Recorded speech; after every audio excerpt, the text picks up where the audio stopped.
Assalamualaikum warahmatullahi wabarakatuh. Di sini saya Amara Indah Francisca, MPN 1911080022, kelas F, Prodi Bimbingan dan Konseling Pendidikan Islam, semester 4. Di sini saya memenuhi tugas mata kuliah karakteristik dan kompetensi anak dan remaja. Yang pertama, saya akan menjelaskan tentang karakteristik pada anak usia dini. Usia dini utamanya di taman kanak-kanak merupakan usia yang efektif untuk mengembangkan berbagai potensi dan kepribadian dimiliki oleh anak. Upaya pengembangan ini dapat dilakukan dengan berbagai cara termasuk melalui pendidikan karakter dalam pembelajaran. Kegiatan ini tidak hanya terkait dengan kemampuan kognitif saja, tetapi juga kesiapan mental, sosial, dan emosional. Oleh karena itu, dalam pelaksanaannya harus dilakukan secara menarik, bervariasi, dan menyenangkan. Penerapan pendidikan karakter pada anak usia dini dapat dituangkan dalam program harian, yaitu tentang kepribadian anak, kemandirian, kedisiplinan, dan tanggung jawab, sehingga anak siap mengikuti pada jenjang pendidikan selanjutnya dan masa dewasanya.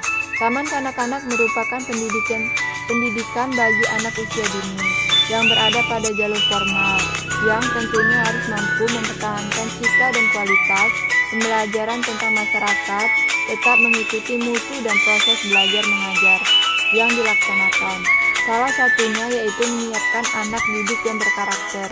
Peran ibu dan ayah menjadi sangat penting dalam pembentukan karakter anak untuk siap mengalami dunia di masa yang akan datang. Pada awalnya anak akan menipu perilaku ayah dan ibu, karena ibu ayah adalah peran orang pertama yang dekat dengan dikagumi oleh anak. Setelah itu, lingkungan rumah juga berpengaruh dalam pembentukan karakter anak. Hal ini dapat dilihat dari berpakaian, bersikap, dan perilaku sehari-hari. Seorang anak yang biasanya tidak jauh berbeda dengan orang yang dalam lingkungan rumahnya. Ibarat pepatah, buah jatuh tidak jauh dari pohonnya. Kesuksesan ibu ayah membimbing anaknya di usia dini sangat menentukan kesuksesan anak di dalam kehidupan sosial di masa dewasanya kelak.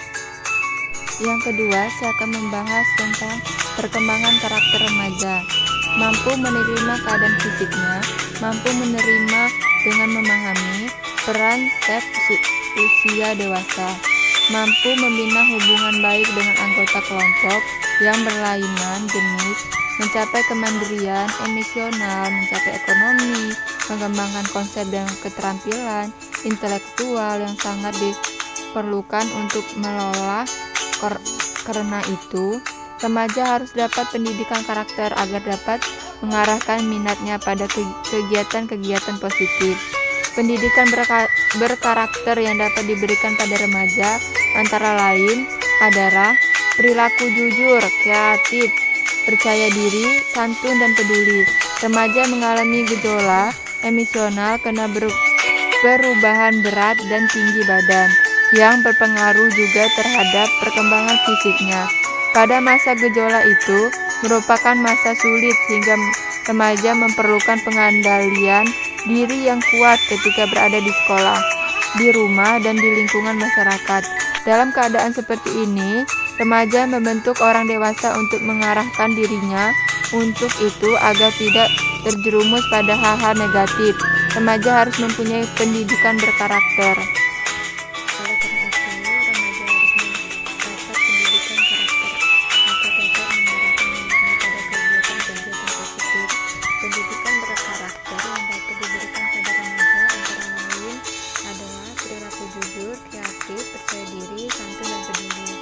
Remaja mengalami gejolak emosional karena perubahan berat dan tinggi badan yang berpengaruh juga terhadap perkembangan fisiknya. Pada masa gejolak itu merupakan masa sulit sehingga remaja memerlukan pengendalian diri yang kuat ketika berada di sekolah, di rumah, dan lingkungan masyarakat. Dalam keadaan seperti ini, remaja membutuhkan orang dewasa untuk mengarahkan dirinya.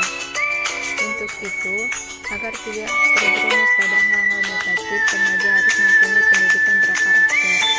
Pendidikan berkarakter ini dapat membentuk remaja menjadi berprestasi di dalam pendidikan berprestasi, mereka diajarkan nilai religius yang mengurangi kebaikan akan menjaga tubuh sebagai manusia yang peka terhadap lingkungan sosial. Di samping itu, mereka diajarkan juga nilai toleransi dan nilai-nilai cinta damai dan nilai kemanusiaan yang berbentuk remaja mempunyai sifat penghasilan berbudi pekerti dan cinta damai. Dalam pendidikan berkarakter itu mereka dijadikan juga nilai suka bekerja keras, kreatif, mandiri, dan mempunyai rasa ingin tahu yang tinggi yang dapat menjadikan remaja sebagai orang yang berprestasi. Karakter perkembangan masa dewasa. Perkembangan fisik yang telah lengkap pada masa dewasa muda, tinggi badan naik sekitar 2-3 cm. Kecuali dengan latihan yang luar biasa, berat badan juga terus bertambah secara tak beraturan sesuai dengan kebiasaan hidup. Dari pertumbuhan fisik menurut Cokolo 1999 diketahui bahwa dewasa muda sedang mengalami peralihan dari masa remaja dengan memasuki masa tua. Pada masa ini, seorang individu tidak lagi disebut sebagai masa tanggung, aktif, baik, tetapi sudah tergolong sebagai orang pribadi yang benar-benar dewasa. Dia tidak lagi diperlukan sebagai orang anak atau remaja, tetapi sebagaimana layaknya seperti orang dewasa lainnya.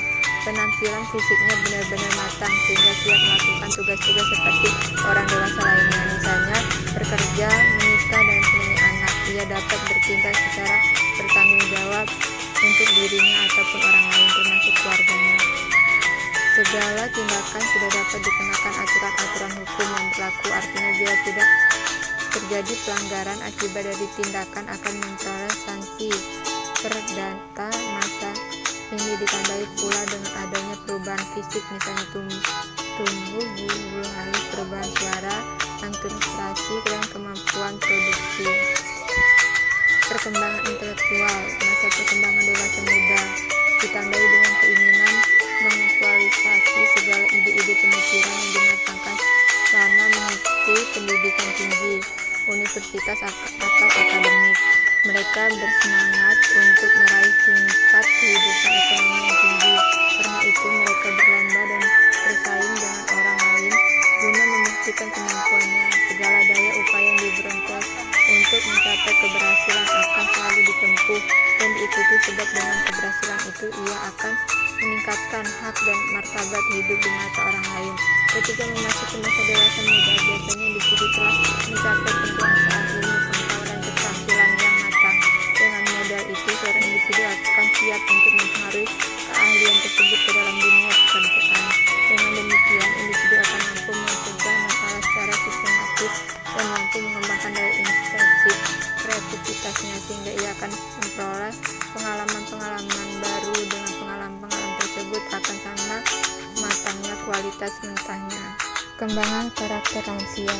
Usia lanjut merupakan periode yang unik dan sulit adalah hidup. Usia lanjut adalah satu tahap peralihan dalam arti bahwa baik pria maupun wanita harus menyesuaikan diri pada semakin berkurangnya tenaga mental dan fisik. Mereka juga harus belajar menerima peran yang pasif dan namun bergantung pada orang lain sebagai pengganti dari peran-peran kepemimpinan aktif seperti masa lalu dalam kalangan keluarga maupun di tempat kerja.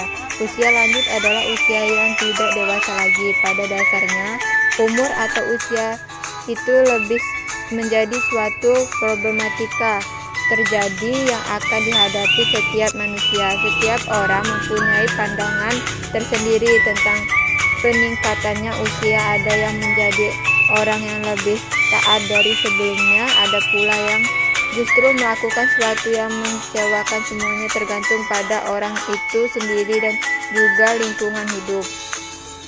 Yang dimaksud dengan penyesuaian diri pada lanjut usia adalah kemampuan orang yang berusia lanjut untuk menghadapi tekanan akibat perubahan fisik maupun sosial, psikologi yang dialaminya, dan kemampuan untuk mencapai keselaraan antara tuntutan dari dalam diri dengan tuntutan dari lingkungan, yang disertai dengan kemampuan pengembangan kemekanisme psikologi yang tepat.